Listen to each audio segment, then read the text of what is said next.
Hey you guys, it's So from So's Real Thoughts. Very impromptu October film favorites right now because I don't really advertise this or tell anybody on Twitter or Facebook or anything. So I'm just doing this impromptu style. Anyways, to get started, October was insane because I love Halloween. I want to watch all the horror films that my brain can handle emotionally, mentally, everything. And so, of course, every October for the last like 4 or 5 years, I've been going to Beyond Fest, which is the biggest and baddest genre festival in LA. It usually takes place at the Egyptian for, I swear, like 10 to 15 days. I watch so many films, and I'm just now rolling out some of the reviews. So definitely look out for those. I already put out two, which is both cannibalism movies. One is Raw, which is about a vegetarian girl who go to veterinarian school, and after she goes through this hazing process, and in her body things start to occur, and it's honestly one of the best things I've watched. That, go check out my review. That, and I watched Anna Lily Amapour's The Bad Batch, which stars Suki Waterhouse, Keanu Reeves, Jim Carrey, which I had no idea. So I put those two reviews out. The third film that I watched was The Autopsy of Jane Doe, which I am going to edit and put that out hopefully fairly soon. And so Beyond Fest, I go there because horror films is one genre that I'm not really too familiar with, and so I go there to learn. This is what film festivals are for. And one of the most incredible experiences I had was watching Riza, who is he loves martial arts films, and he did a live score along with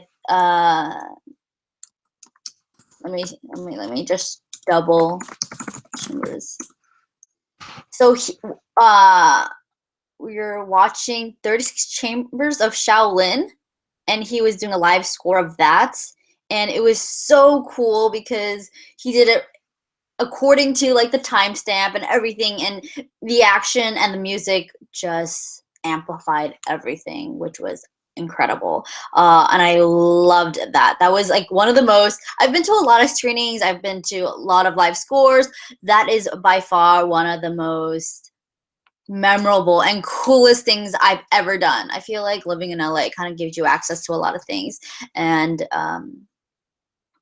yeah, that was awesome. I'm so glad I was able to experience that. So thank you to Beyond Fest, who always, they're my pals. I love them to death. I watch so many great films. Because of them, they introduced me to Dario Argento, which, duh, I mean, like, iconic. And so now Suspiria is one of my favorite films ever. And so, yeah, so Beyond Fest, definitely come out next year.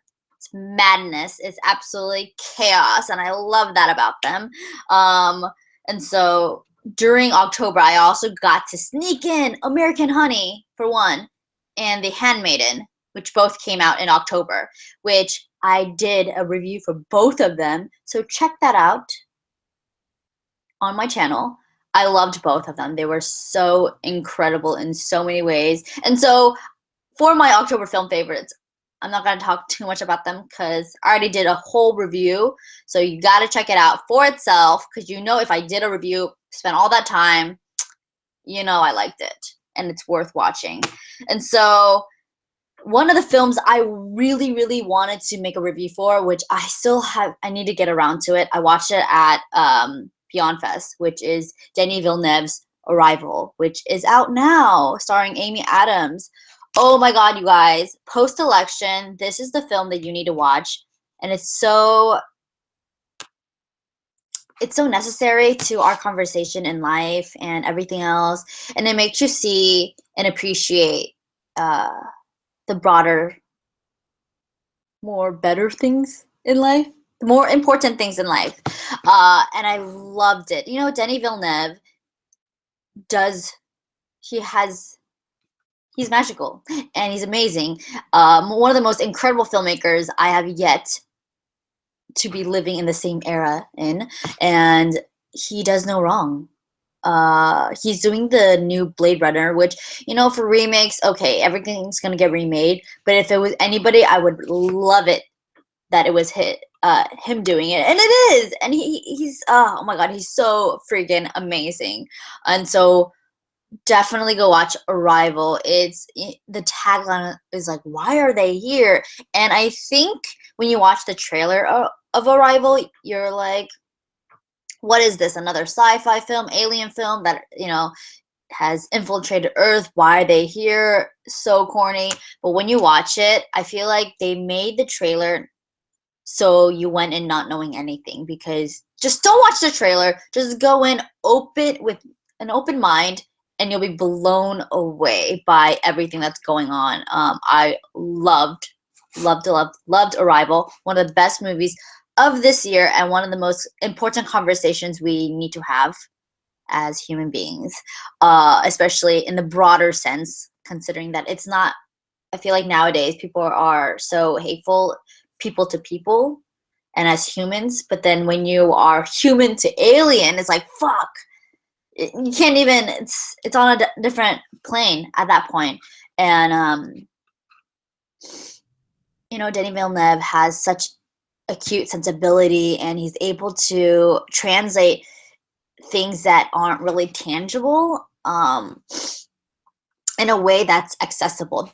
I said Arrival is what Interstellar should have been. You know, Christopher Nolan is incredible, but I didn't like Interstellar as much, and I think they got that same message, but in here, so much better. And so, yeah, go watch Arrival, you guys. It's incredible, and then talk to me after you watched it, because yeah, there's a lot of things to be said about that film.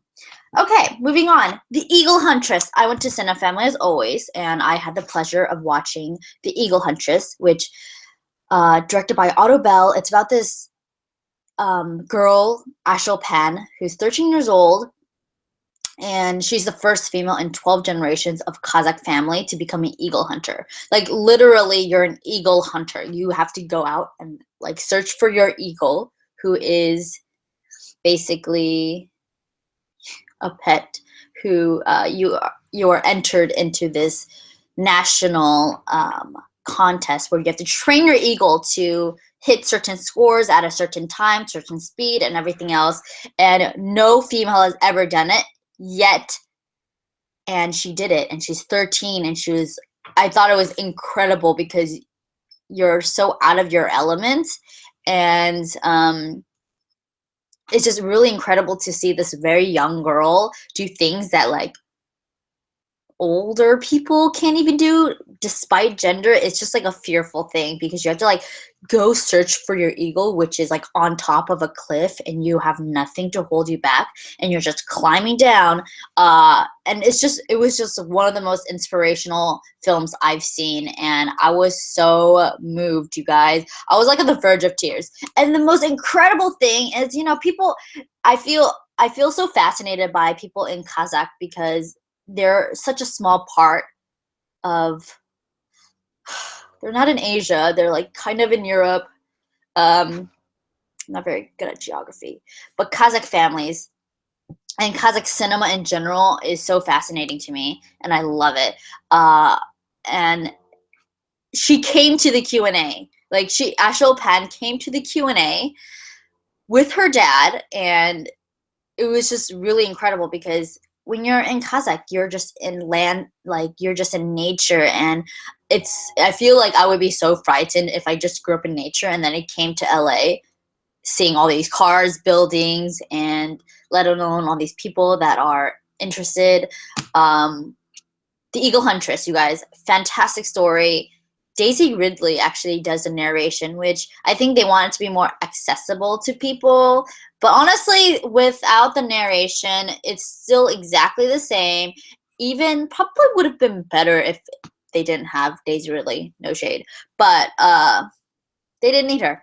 And so, what a great and fantastic movie. I think it premiered at Sundance, and now Hopefully it'll be on Netflix. You have to watch it. It's like bone chilling. Okay, so it was October, it was Halloween. I want to watch all the horror films that I can watch, and I was gonna do a little segment because I know I was live streaming a lot in October, and I really wanted to do a video where I talk about my favorite vampire films. I have not done that yet. I'm pretty sure if you watch the other videos, you would know kind of the gist of my favorite vampire films, but I really want to dedicate one video.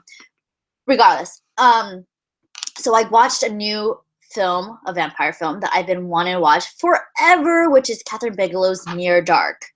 Holy crap. If you don't know about this film, definitely check it out. It's incredible. I really liked how it was kind of this blend of Western and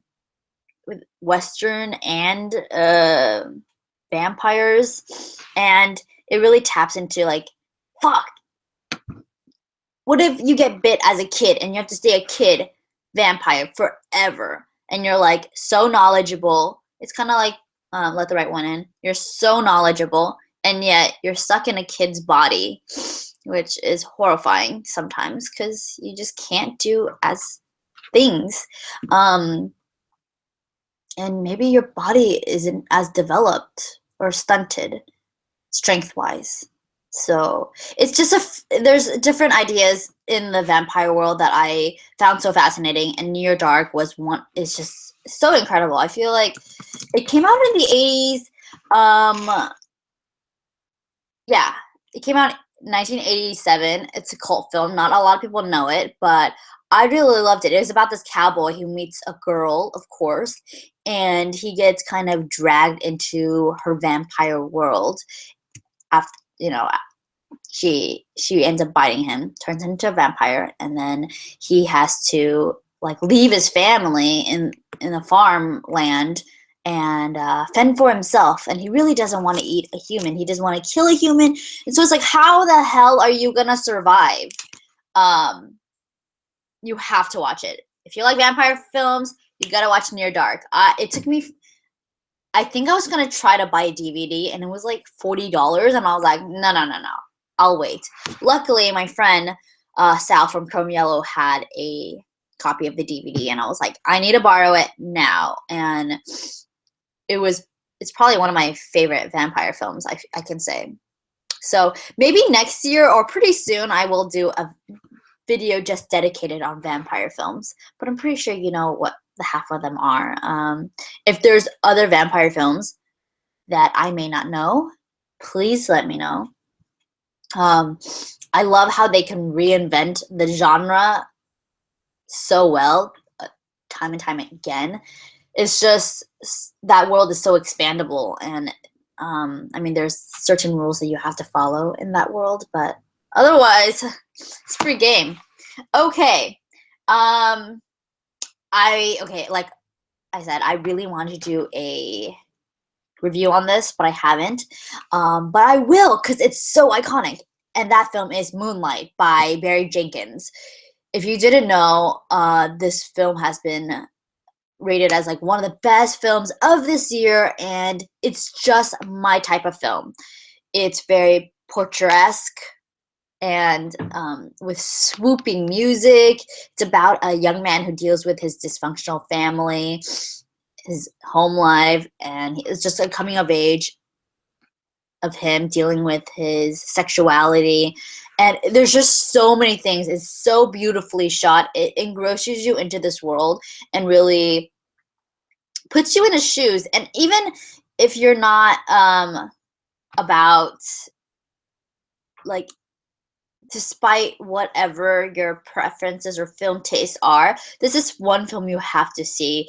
It's an experience about being human and just coming of age, and it's so intimate, and it hurt me to watch it because there's like scenes of him getting bullied, which I cannot handle, but I was just so overwhelmed with emotions because just the beauty and the image and the symbolism and the music. Oh my god, you have to go listen to the soundtrack. It's actually on Spotify.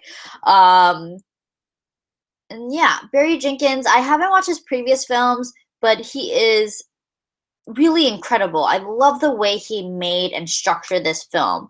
It really, oh my God, it is so beautiful in the way just capturing life and capturing what I will have to I will have to talk about this when I do a full review, but I really liked how it showed masculinity in general and how the effect it can have, like the toxic effects that it can have on a little boy who's very confused, coming of age, and dealing with his own sexuality in this very like dark times, contraring like adjacent adjacent to his home life and everything else. And I just found it so breathtaking and incredibly moving. And so you have to watch it. Okay, so one of the last films that I watched was a documentary called We Are X. You guys, We Are X. Holy shit. Directed by this guy named Stephen Kajak, who ended up coming to the Q&A. If you go through my Instagram, you'll be able to see a Q&A of pretty much everybody I talked about if they came to a Q&A. So if you go to my Instagram, you'll see Ashopan from the Eagle Huntress. You'll see Stephen Kajak talking about We Are X. So We Are X is a documentary about glam rock band X Japan. X Japan, which nobody has heard of, yet they're almost as big as the Beatles. Like, imagine the fanatic fans of the Beatles, but in today's age. Well, technically not today's age, because X Japan rose and created like a musical revolution during the 80s. And this is kind of a story about 20 years after their disbandment. And they follow the leader of the band, Yoshiki. And he just deals with like physical, spiritual demons about the band and everything. And it's so real in human problems and the kind of demons that we fight within our past, within our peers, within just being us, as well as being this one of the most iconic, influential bands to have ever lived. It is incredible to see them, especially a band that is as big as X Japan, and yet a lot of us haven't heard of them. I mean, a lot of us has, but a lot of us haven't. And I premiered at Sundance Film Festival, and it's just an incredible story about just everything. And it also follows them leading up to the performance at Madison Square Garden, and it's just, oh my God, it deals with family members committing suicide, your bandmates committing suicide, drug overdoses, slash, like one of them gets convinced to be in a cult, and it's just all this thing. And I really, really loved We Are Japan. So I didn't want to talk too much, but to overview, like I said, I went to Beyond Fest. Fest is genre festival in LA, where I got to see RZA. And then I saw Arrival, Denis Villeneuve's Arrival. Incredible, incredible. So amazing. And then The Eagle Huntress, which is about a girl who is an eagle huntress, in Kazakh, and she enters a contest which is full of like old men, and she is the first female and the youngest person to attempt this role. Near Dark, Catherine Bigelow's vampire film, incredible. And Moonlight and We Are X. Moonlight, story about just being human. One of the best films to come out of A24. A24 cannot do anything wrong. A24 usually acquires and distributes really good films. Moonlight is one of the first films of theirs that they produced in-house. So it was kind of like a big risk for them, but it paid off so beautifully. I'm really glad that they did that. And we are X. So yes, like I said, I have I have 2 reviews out of Raw and Bad Batch that I saw at Beyond Fest. And then another October film favorite, which is American Honey and The Handmaiden, which are both out, my reviews. So check those reviews out. I'm hoping that I can upload the last Beyond Fest review, which that film is actually coming out in December, so I'm really happy. So maybe you guys can catch it, hopefully sometime this week. So yeah, those are my October film favorites. If you have film favorites, please feel free to let me know, because there was a lot in October. It was kind of overwhelming, plus the festival, plus watching horror films, plus Handmaiden and Moonlight and everything, American Honey coming out. It was just serious chaos. And I was like, holy shit, how am I going to watch everything? Short life update. I've been trying to do this, but it's very hard. I've been trying to decrease the amount of films I'm watching so I can make more, because I can't become a better filmmaker if there's no balance of both. I think I've been dedicating so much of my time to watching films that I'm not becoming a better filmmaker than I started like 10 years ago. So I would like to focus more on that. So hopefully I could do both. We'll see how that goes. I hope you guys had a really great Thanksgiving holiday. I hope to be back soon with my November film favorites. A lot of things going on in November, or did go on in November, because it was AFI Fest. Watched a lot of great films. Oh my god. So yeah, I think I'm going to try to watch everything during film festivals, but when it's not film festivals, I have to really dedicate it to filmmaking. And hopefully, maybe I was thinking I can make videos about filmmaking. But it's kind of odd if I'm not good myself and people are like, why the hell are you talking about filmmaking if you don't know? Anyways, we'll see how that works, because I know about film festivals, so I might talk about film festivals. So we shall see. Anyways, thank you guys so much for listening. I hope I will have all the links down below, probably in a day or two. And you have to check them out. They're so amazing. I love them all. Anyways, thank you so much for listening. I'll see you guys later. Bye.